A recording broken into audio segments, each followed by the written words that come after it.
Aujourd'hui, en ce jour de la Toussaint, nous vous proposons une émission consacrée à Vladimir Dmitrievitch, né au ciel le 28 juin 2011. Nous l'avions rencontré l'année dernière à Paris.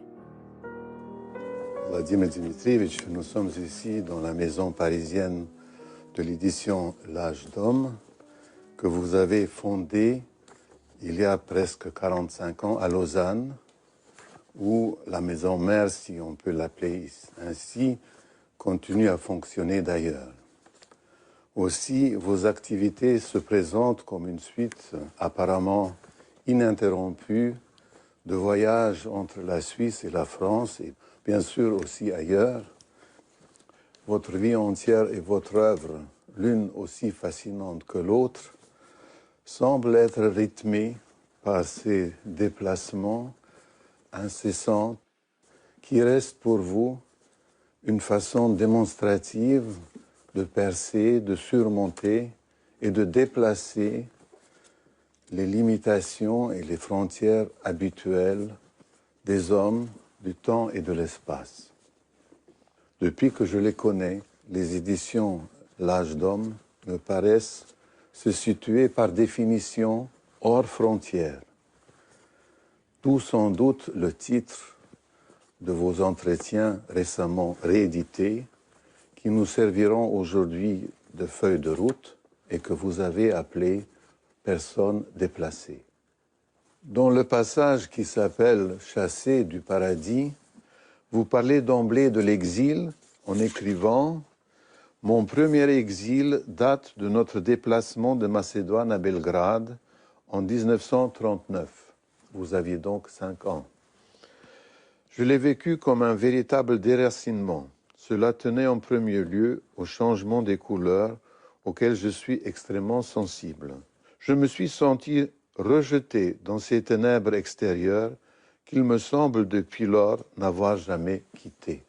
Je suis venu donc à Belgrade, qui est déjà une capitale, et puis je devais m'habituer à ce nouveau climat. C'est que, en général, dans toute ma vie ensuite, a été quelque chose qui s'est répété assez souvent.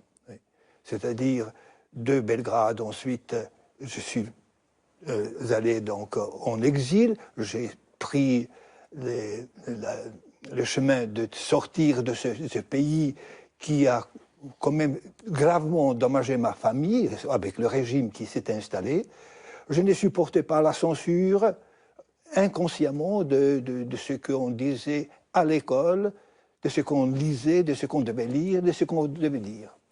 Donc, c'est une chose qui était tout à fait normale que je parte. Mais je ne savais pas ce qui m'attendait au moment où, à 19 ans, j'ai pris donc ce chemin d'exil. L'exil était quelque chose qui m'a toujours hanté.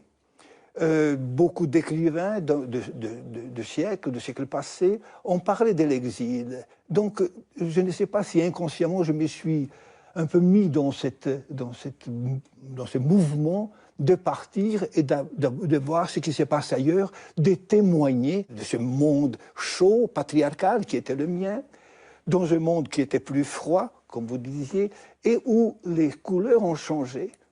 Quand j'ai dit que les couleurs jouent un très grand rôle donc, dans ma vision du monde, et ces couleurs, c'est mélange aussi des attitudes humaines. Par exemple, j'ai toujours pensé que le monde en noir et blanc, qui était le monde avant la couleur qui envahit tout, est un monde tout à fait différent, sont différemment que celui qui se passe aujourd'hui. Donc, cette couleur, cette appropriation de ce monde extérieur par le sens, par les couleurs, a été toujours celui qui me mettait dans la position d'apprendre.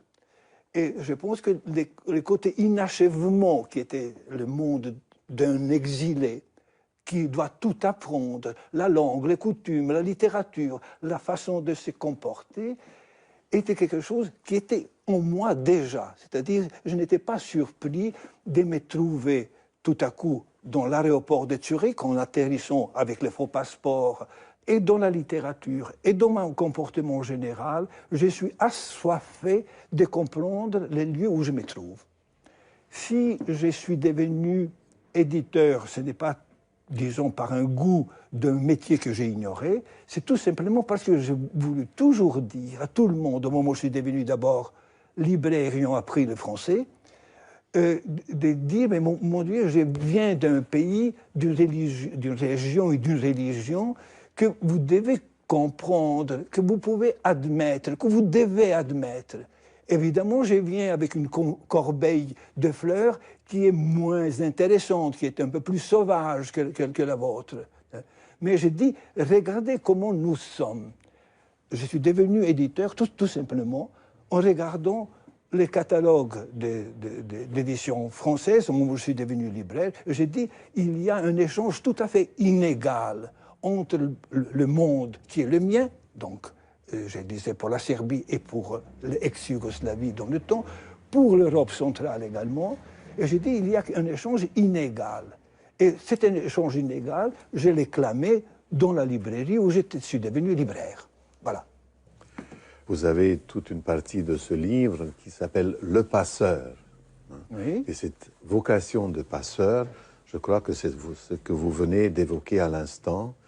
Et je dirais même qu'aujourd'hui, cette librairie, et l'autre de Lausanne et l'ensemble de votre œuvre, on peut vous voir comme ce que vous appelez aussi l'autre Europe. L'autre Europe, qui est cette Europe de l'Est, dont vous êtes un peu l'ambassadeur culturel dans le monde francophone, dirais-je. Mais si vous permettez, nous allons revenir là-dessus tout à l'heure. En attendant, je voudrais rappeler que pendant la guerre, vous dites qu'avec mes camarades, à partir de 1943, nous avons commencé de nous identifier à nos aînés dont nous entendions parler des premiers actes de résistance. Ainsi, nous préparions, nous, d'une certaine manière, à résister nous aussi. C'était dans l'air que nous respirions. Donc, nous sommes à Belgrade pendant la Deuxième Guerre mondiale. Oui. Effectivement. Sous occupation allemande. Sous occupation allemande, et on commençait de se forger intérieurement notre identité patriotique et nationale.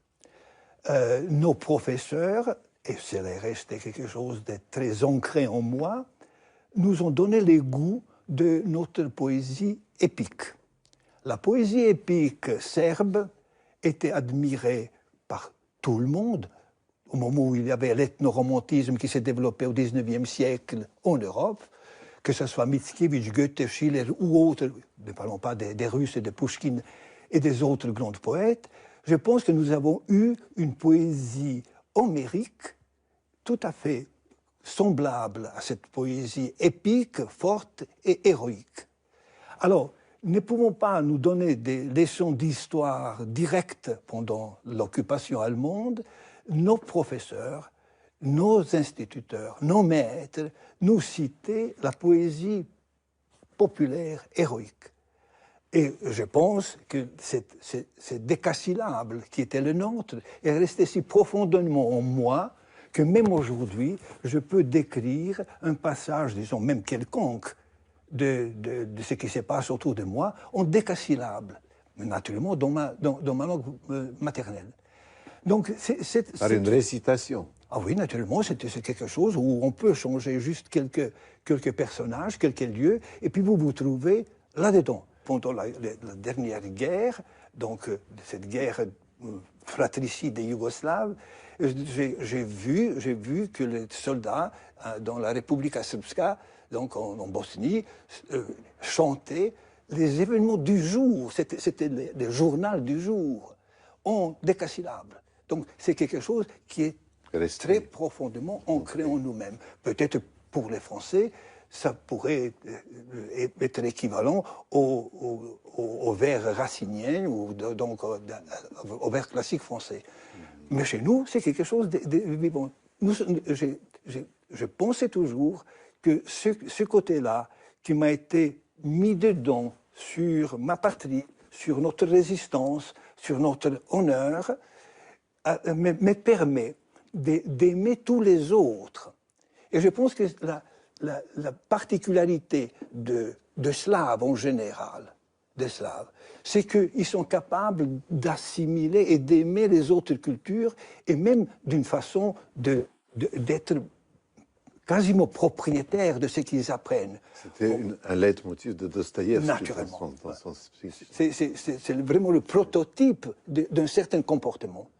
Donc je me sens tout à fait à l'aise dans les autres cultures, comme dans la culture française, où j'ai essayé d'apprendre l'histoire de la France, les coutumes le plus possible, étant donné que ma lecture était très assidue pour rentrer dans ce monde d'abord de la librairie et ensuite dans l'édition, et ensuite, si on veut bien, dans la culture et puis dans la discussion en général.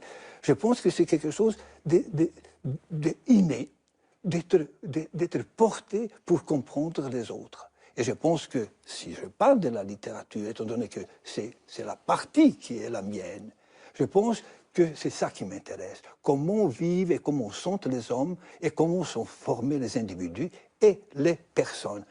Et alors vient le moment de votre départ. Oui. C'était en 1954. Ouais. Voilà. En janvier 1954. Et c'était en avion. C'était rocambolesque parce qu'au fond, je n'avais pas de passeport. Et puis, j'avais deux amis qui étaient, disons, aussi des personnes déplacées. Il y a un qui était roumain et l'autre était polonais, qui m'ont pris en affection parce qu'au fond, ils faisaient du contrebande à travers les balcons à l'époque déjà. Et ils m'ont dit, au fond, si tu veux partir, il faut partir, mais il faut trouver les moyens. Il me dit, le meilleur moyen, c'est d'abord d'avoir un passeport, de faire un faux passeport. J'ai appris comment on le fait. Et puis, de ne pas partir en train ni en autobus, mais de faire, disons, une sorte de bluff. Le bluff, c'était de partir en avion. Il n'y avait pas beaucoup de gens qui voyageaient en avion à l'époque-là. Je suis allé donc à l'aéroport de Zagreb. Ils m'ont acheté les billets, parce qu'au fond, il fallait avoir un billet retour, parce que j'étais belge sur le passeport. Pour dire que la Belgique m'est très chère encore aujourd'hui, parce qu'au fond, mon nom était Jacques Boot, qui d'ailleurs dirige une collection, d'un pseudonyme, de mes amis belges. Parce qu'enfin, je suis resté Jacques Boot en général. Donc, je me suis présenté.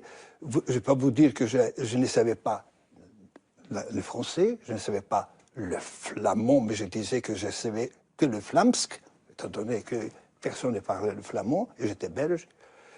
Et puis, je savais un peu d'anglais. Il y a des anecdotes autour, disons, de départ, mais enfin, je suis parti, je suis arrivé à Zurich, comme je vous dis, ébloui par le monde des lumières, de réclames et de tout le reste. C'était l'arrivée. De ce moment-là, d'ailleurs, vous dites qu'au moment d'arriver à l'Ouest, je me faisais de la vie qu'on y menait une image tout à fait idyllique.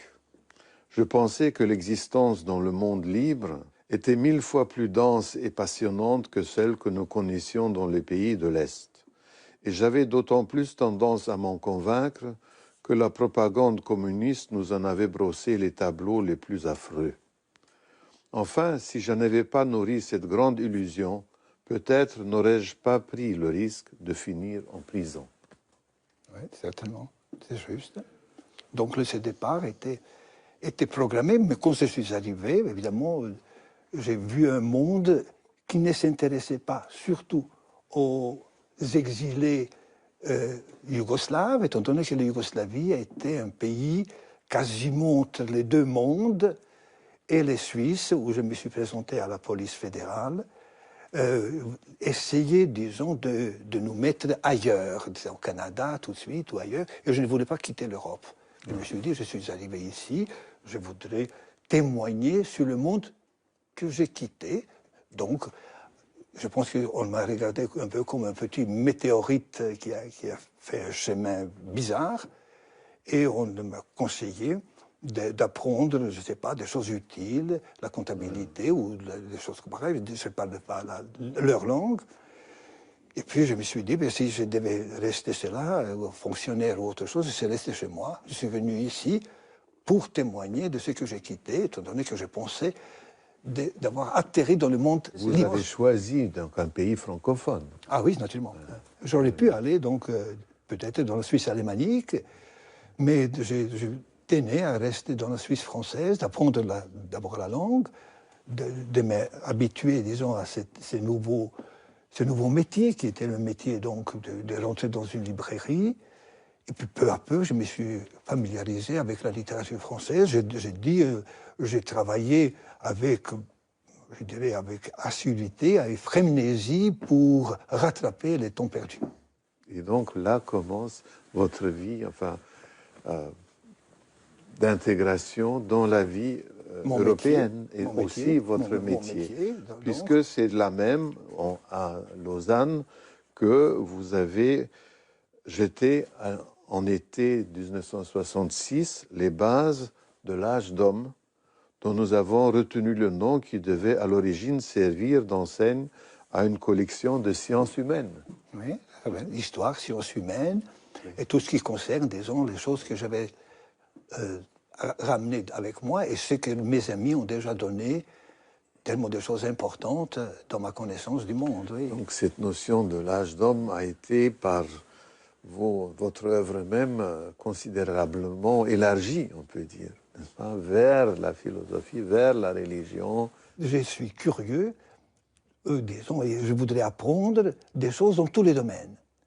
Nous avons, je vais citer des choses comme ça, nous avons une collection importante du théâtre, du cinéma, de philosophie, où je ne suis vraiment pas un expert, loin de là, mais où j'ai trouvé des gens qui sont passionnés pour travailler là-dedans. La maison d'édition, c'est une sorte d'intersection des passions communes.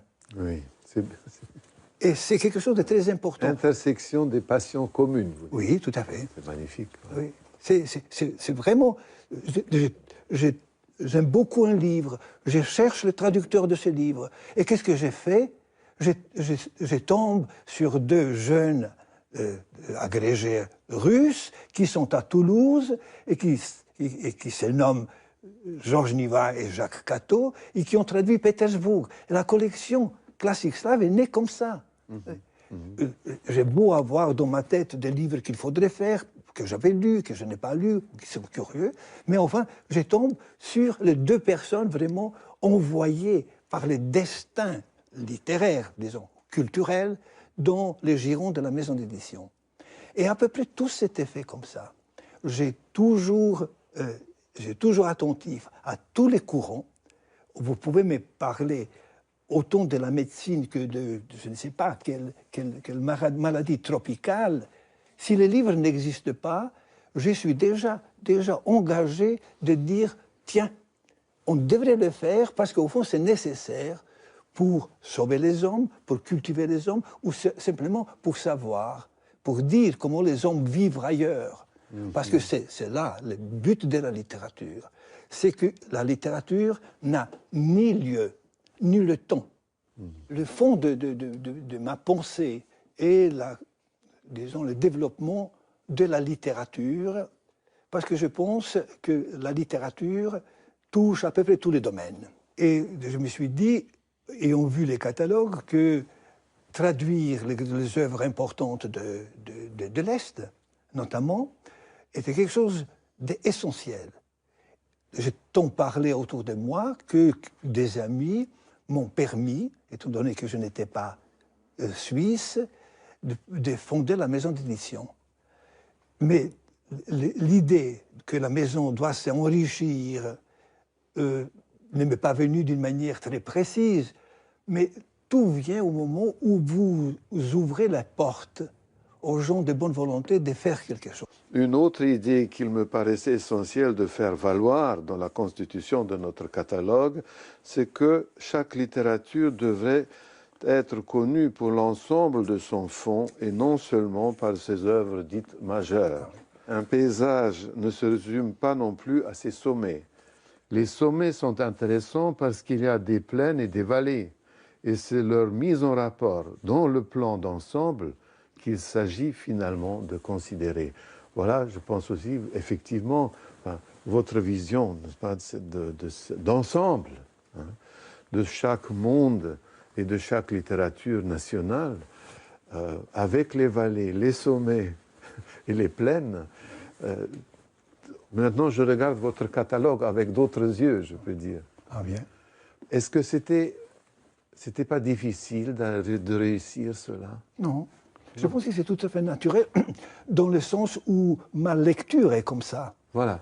Donc, le secret de tout ça, c'est votre lecture. Oui, parce que vous voyez, je ne peux pas imaginer la littérature russe sans Aksakov, sauf Leskov, sans innombrables d'écrivains, sauf Saltykov-Chedrin, sauf Sibirien. Enfin, il y en a beaucoup qui ont exprimé les comportements du russe. L'actuelle énorme mésentente entre les nations vient que nous voulons toujours parler d'un sommet à l'autre. Et c'est quelque chose qui est évidemment passionnant, mais ce n'est pas essentiel. Parce que si vous ne connaissez pas les comportements du moujik russe ou bien d'artisans russes, si vous ne connaissez pas le théâtre d'Ostrovsky, connaissez comment s'est comportée une certaine bourgeoisie russe, vous pensez que la Russie n'a jamais eu la bourgeoisie, que nous sommes partis de je sais pas, de l'État. Directement aux ouvriers. Oui, exactement, aux ouvriers, et des ouvriers aux prolétaires, et des prolétaires aux révolutionnaires. Enfin, tout est faux. Et si, dans les écoles, je dis toujours cela, dans les écoles, on ne dit pas que la France a aussi cette littérature que je dirais vraie et souterraine et populaire. Je peux faire le reproche à l'éducation nationale française, autant que je peux faire le reproche à l'éducation nationale russe, serbe, tchèque ou autre. Parce qu'au fond, il faut savoir que les autres existent, que les autres sont aussi les personnes dignes d'intérêt. Et la littérature russe, je reviens à la littérature russe qui est quand même quelque chose de très important dans la vision du monde du 19e et du 20e siècle, la littérature russe a ramené des gens qui sont apparemment sans grande importance. Le petit clerc, les paysans, les moujiks, celui qui venait dans une ville et ne pouvait pas trouver son chemin. Tout cela fait que la littérature russe a donné la naissance de la personne qui échappe à cette dualité du bien et du mal, qui est une dualité très occidentale, et que je pense toujours que la littérature russe et la littérature que je respecte, même française, mais qui est enterrée, sont à la recherche de la bonté. Parce que la bonté est quelque chose qui ne rapporte pas. La guerre entre le bien et le mal rapporte toujours quelque chose aux uns ou aux autres. Il n'y a aucun doute. Il y a toujours quelqu'un qui se sent supérieur. Mais au fond, la bonté, c'est cette bonté qui est tout à fait naturelle, mais qui est bien renfermée par toute la civilisation qui nous entoure. Mais c'est ça que la littérature russe, et la littérature en général telle que je l'aime, apporte au monde. Que souhaitez-vous aujourd'hui, avant tout, à votre pays, la Serbie? D'abord qu'on nous laisse tranquilles. De ne pas donner à n'importe qui interpréter notre situation, de ne pas nous faire des promesses que les gens de l'Occident ne peuvent pas tenir, de ne pas nous considérer comme une nation rétrograde, sauvage. Je pense que dans n'importe quelle situation, si on veut même parler, si je peux parler, je peux leur donner des arguments, mais des arguments qui me concernent, parce que ce sont des arguments de civilisation et de culture, comme quoi ce qui s'était abattu sur la désapprobation historique de la Serbie, je ne veux pas dire qu'il est faux, mais il n'est pas pris en considération. L'histoire de Kosovo est une histoire qui deviendra une honte de l'Europe. Absolument. Pas seulement une honte de l'Europe, mais ça sert à quelque chose qui va produire, étant donné qu'ils se sont mal comportés. Et les Américains et la communauté internationale devant cette région, ça va donner beaucoup de petits Kosovo, mais qui vont être peut-être même en France, quelque part, au moment où quelqu'un va dire, mais nous sommes maintenant en majorité, nous voulons nous séparer d'ici. Ça donne des choses qui sont tout à fait imprévisibles. C'est comme quoi l'histoire s'évenge des gens qui agressent et qui sont dans le mensonge. C'est pour ça que je dis, ne faites pas trop d'interprétations, parce que toutes vos interprétations vont dans le même sens. On n'a pas pris en considération le sacrifice de la Serbie pendant la Première Guerre mondiale, pendant la Deuxième Guerre mondiale, pour sauver l'Europe, que ce soit d'une idéologie ou d'une autre. Je pense que si on ne prend pas en considération les choses si simples, historiquement si évidentes, on est sur une mauvaise voie, on laisse des gens, disons, à dire n'importe quoi. C'est la même chose. Et vous me dites ce que je souhaite pour la Serbie, c'est que tout simplement nos martyrs soient respectés. Pas magnifiés, je ne demande pas des réparations, je ne demande rien du tout. Je demande du respect. Comme je demande du respect, et Alexandre Solzhenitsyn l'a fait, du respect des innombrables martyrs russes. Parce qu'au fond, si on dit qu'il y a tel ou tel qui a souffert, c'est vrai. On peut toujours mettre des gens en premier plan, un peu comme les écrivains dont on parlait, et parler que d'eux. C'est une innombrable masse de martyrs inconnus. Oui. Et je voudrais faire, à côté de cette collection orthodoxe, des grands spirituels orthodoxes, faire de grands témoignages concernant ces martyrs inconnus, qui ont laissé de petites ou de plus longues confessions et des témoignages de ce qui s'est passé. Tout simplement pour voir ce que l'on peut endurer. Parce que c'est là le sens du martyr, pour savoir que nous pouvons aller dans les limites en défendant l'humain très loin. Et je pense qu'il faudrait leur rendre hommage, et je voudrais tout simplement pour nous, de nous faire ces dons du respect. Merci, Vladimir Dmitrievitch. Merci, mon père.